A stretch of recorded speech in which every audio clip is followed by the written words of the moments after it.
Hello everybody and welcome to the Arctic Eliel channel. Hello everybody and welcome to the Kukali Bushcraft channel.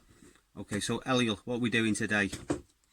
So today Tim and I are back for a new repair of not one, not two, but three knives.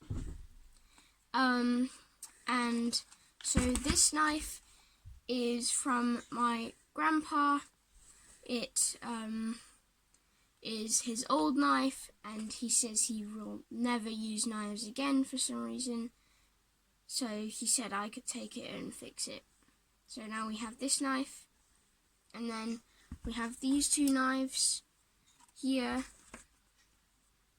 They're both the same model of knife, just one is a little bit more beat up than the other. Who were they made by? They were made by Martini. And as you can see, this one has a little bit of a chipped blade here and a few scratches around the place, but the other one is a lot better in terms of condition. It's basically the same knife, it just doesn't have any scratches or chips in the blade. It's just a little bit dull. So yeah. Okay, so let's take a look at this one first. So Martini, they have a nasty habit of putting some kind of a lacquer on their handles, which to my mind makes them less grippy because you've got a slick surface, and also it always eventually chips off and looks really quite shoddy. I think this one looks like it's had a broken tip at some point in time. Yeah, you see the other one's more pointy. Well, that's not a problem, but one interesting thing about these is the edge geometry. They're very convex, which yeah, I'm more used to a finished knife having a grind like that, a flat, well, a high Scandi grind. That as well, it's got the same lacquer on it. So Tim, I have a question for you. Yes. What company do you predict this knife is made by? I've no idea. I mean, it could be another Yarvanpää like this one. Oh, and because we made another video about repairing this one. The link will be in the description if you want to go watch the video on fixing this knife. Okay, so it's got the fuller and the same grind. The blade really looks like a Yarvanpää, but I really couldn't say for sure because there are other Finnish manufacturers that make or made knives just like this. So, what's the first step, mister? I believe the first step on fixing this knife is just to take a little bit more of the rust off. As you can see here and here, and then we'll see once that's finished, I guess. I don't know, I think maybe we could work on these handles a little bit. Really? Yeah, let's just do the handles then. Yeah. So do we start with this one? It's got the most beat up handles. Well, because there's two of us, we both do one. Yeah, that'll save time. And what are we going to use? This lacquer isn't too bad at the moment. Yeah. So would you like to use another similar lacquer? Lacquer? Why? To make it more original. Yeah, I think so, yeah. Okay, so what we have is Benar oil, which is it decreases their value if we change them from... Yeah. I mean, it's like Danish oil. I've used Danish oil on knives before. It's very similar properties. But before we do that, we're going to use the Abranet to shave down a little bit of this lacquer before we put new layers of it on. Right, we're going to get started? Yes. Okay. Now we will use this Autosol to polish the knives and make them nice and shiny. So now we are sharpening the knives. As you can see, Tim is sharpening the what we suspect to be a järvenpää. Yeah, I've just noticed there's some hammer marks on this, so this has been hand forged at some point in time. I wonder how old it is. How old do you think this is? I think he said it was 70 years old. 70 years old? Yeah. Wow. Or 50, I don't know. Something like that. It's a very old knife.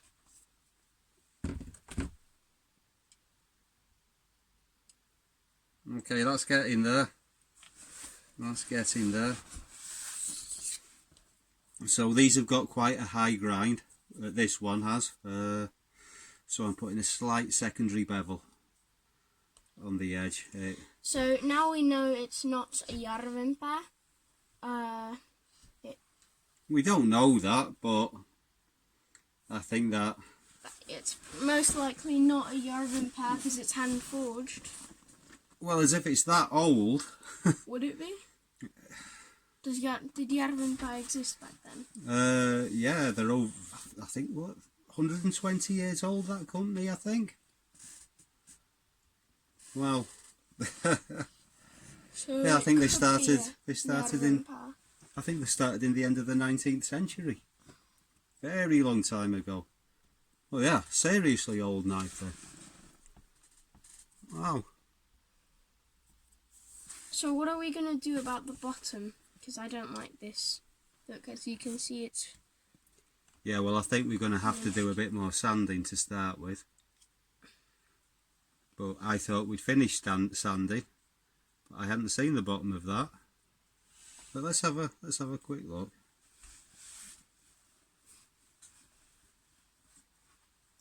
So that's a little fix that somebody's done.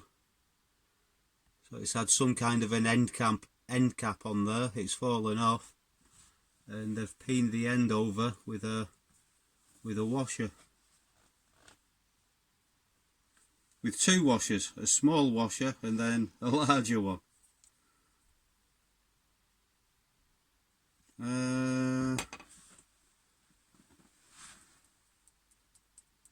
I've got an I'm going to see what I'm going to see what I can find. I'm going to see what I can find, Eliel. I might find the strop. Yeah. So now we're going to strop them. In the last video we made on fixing knives, we used a French strop. Oh la la. Okay. But now we're going to use this strop. Now, a lot of you might think this is leather, like a French strop or a normal strop, but this is birch polypore. So a mushroom that grows on birch trees and can be used for all types of things, like making strops, for example. So now we're going to use this strop to strop the old Birch knife. polypore video in the description. Okay. So we're going to use the strop. Let's put the Not yet. Okay. Autosol on it.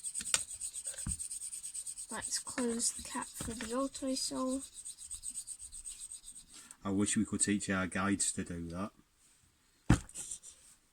And then we'll get that strop in. Remember which direction? Yes, that's right. Away from the cutting edge. Okay, so now we have the test for the knife.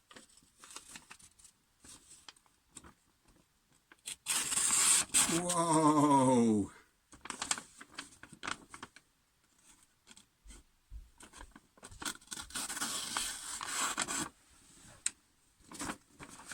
You try, Tim.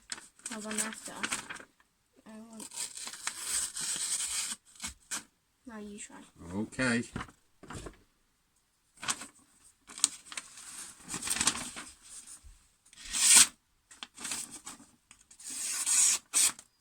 Do you just... Hold on. Because you get it to go further than me. Do you just... Okay, so as if you slice and use the whole length of the blade. Yeah. You were just doing it right then. But one important thing is if you've got any little nicks and notches.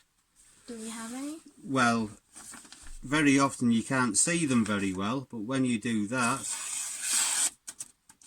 it seemed to stop round about there, so that could possibly be something.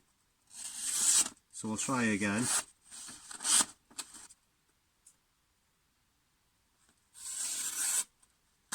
And I think that's just where, oh, hang on. You see there? Yeah, you see how jagged it is, that edge there? Yeah. So maybe we could do a little bit more work with the stone there. Yes. With this, we have sharpened, polished and stropped all of the knives. This is the martini that is in better condition than the other one. And this is the old knife that my grandpa used to have. Are you going to tell them what we're going to do with the end? So at the end... We've got a plan. Yeah. At the end we're going to put... we've ordered a cap to fit on the end, and then we're going to lacquer the handle and oil the blade. So I've got a few of these, but they're all too big. So we're going to order a smaller one, and we can just epoxy it on the end. That's the plan. Yeah. So are we going to do something with these sheaths? Do you think they need a bit of something? Well, I mean, I don't think these sheaths really need that much. This sheath might need a little bit. I think we may as well do all of them. Okay. Because it's quick and This easy. sheath is in the worst condition, probably. Yeah, it is. Isn't it? That's seen better days, hasn't it? So what are we going to put on them? Oil, right? Not this time. I've got something else. Horse grease. Okay. Grasa de caballo. Let me see. Yeah. Do I put it on the thing? Yeah, just put a little bit on your finger and rub it in. But not too much. Just a little. So what does it do? It nourishes the leather. I'll make it a little bit on the soft side, but it's a bit nicer than the oil that we used last time, I think. Last time we used Ballystol. Yeah. Which we'll use to oil the old knife. I think the martinis, I don't think we need to bother too much with oil. We can put a bit of oil on, but they're stainless steel anyway.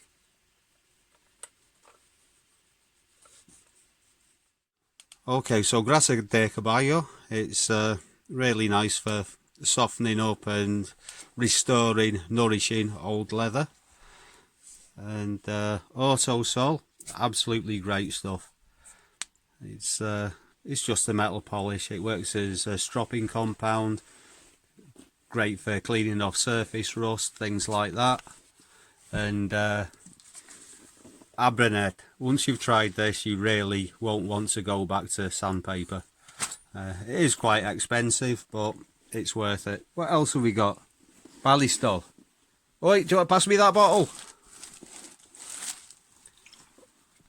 It's got reindeer hair on it. Eliel, have you got a reindeer in that bag? Mm. Okay, so this is great for a multi-purpose oil. You can use it to treat leather. You can use it to stop your blade from rusting. and you can also use it to treat wood. This is what we're using to treat wood. Jotun Benar Blanc. It's quite similar to Danish oil in, I don't know what it consists of, but it's yeah, it's a glossy oil that is supposedly quite breathable. But yeah, right, let's sort these knives out, mate. Come on, dip it in there, do some oiling, and be careful not to get it on the metal. Or my jumper. Oh, your jumper. That's quite a lot there, so try and wipe a bit off the side. So as if we were doing this on totally bare wood, I'd give it a coat first of Benar oil mixed with some terps. But seeing as there's already something on there. Do I put it? Yeah.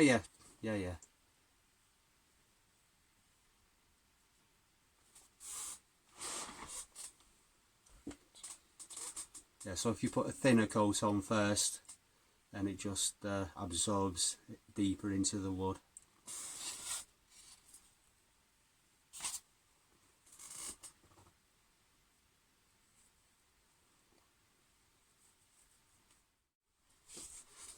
Well, thanks for watching, everyone, and don't forget, subscribe to my channel, subscribe to his channel. Are we going to put links in the description? Yeah, there'll be links for both of our, you'll be watching on one of our channels. There'll be links for my channel on his video and his, and my... There'll be links. Yeah, there'll be links. There'll be links. Right, bye for now. Bye for now.